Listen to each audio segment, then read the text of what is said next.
High সবাইকে, সবাই দেখতে পাচ্ছ তো গাছের ওপরে কে উঠেছে? না না, গাছ না, আমারই ভুল হয়েছে, এটা মই বলে। মইয়ের ওপরে উঠেছে কে দেখতে পেরেছেন? আর এই দিকে দেখো আমার চায়ের মেয়ে, সে দিচ্ছে সবাইকে চা। আর এই দিদি আমাদের তেবলু একটা, আমার ননদের ছেলে আর কি। তো এই যে দেখতে পাচ্ছ, এখানেই দেখো চা দিচ্ছে আর ও দেখো কি সুন্দর কমেন্ট করছে। ও কিন্তু ভীষণ মজা করে। আর আমাদের এই প্যান্ডেলটা কেমন হচ্ছে তোমরা দেখে কিন্তু আমাদের জানিও। এই হাতে তৈরি একদম প্যান্ডেল, সেটা একদম আমার বাড়ির লোক করছে, সেটা হচ্ছে আমার মামা শ্বশুররা। ভীষণ সুন্দর করে দেখো প্যান্ডেল সাজিয়েছে এবং ঠাকুরটাকেও নিজেরাই বানিয়েছে। বানানোর পরে নিজেরাই সাজাচ্ছে।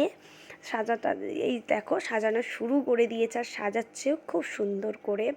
আর সবথেকে বড় কথা হচ্ছে রাতের বেলা দেখো কটা বাজে তাও এখনও করছে। আর ওই যে মাথার ওপরে দেখেছেন তো, মাথার উপরে একদম বসে রয়েছে। তো ওই যে ওপরে ছিল। আর এই দিকে সব দেখছে পুচকুরাই একটা ঘরের পুজোর কিন্তু মজাই আলাদা। কিন্তু হ্যাঁ, মামারা প্রত্যেক বছরে একটা থিম রেখে এই কাজগুলো করে। আমার তো ভীষণ ভালো লাগছিলো। আর একটাই জিনিস খুব মিস করছিলাম, যেটা হচ্ছে আমি থাকতে পারবো না, আমার মনটা খুব খারাপ, যেহেতু আমি ছুটি পাবো না। তোমাদের কেমন লাগলো অবশ্যই বলো।